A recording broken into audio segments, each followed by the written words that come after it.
Hello everyone, welcome back to my YouTube channel. আজকে দেখো দুপুরের মেনুতে কি রয়েছে। ভাত, লাল শাক ভাজা, আলু সিদ্ধ, পেঁয়াজ আর লঙ্কা দিয়ে মাখা, তার সাথে মুসুরির ডাল আর ডিমের কারি, আর তার সাথে পাঁপড়। ব্যাস, এই তো খাওয়া স্টার্ট করে দিলাম। আমি চান টান সেরে পুজো করতে এসেছিলাম, আর আমি আমার বরকে বলেছিলাম তুমি একটু বেগুনগুলোকে গরম গরম করে ভেজে নিও। তো ও কি করেছে, ধোয়া কাটা বেগুনগুলোকে না ভেজে গোটা গোটা বড় না ধোয়া বেগুনগুলোকে ভেজে এনেছে ভাতের সাথে খাবো বলে। কি আর বলবো তোমাদেরকে।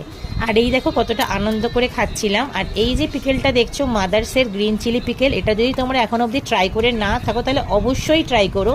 এটা কিন্তু একদমই সেরকম ঝাল নয়, খুবই দারুণ খেতে।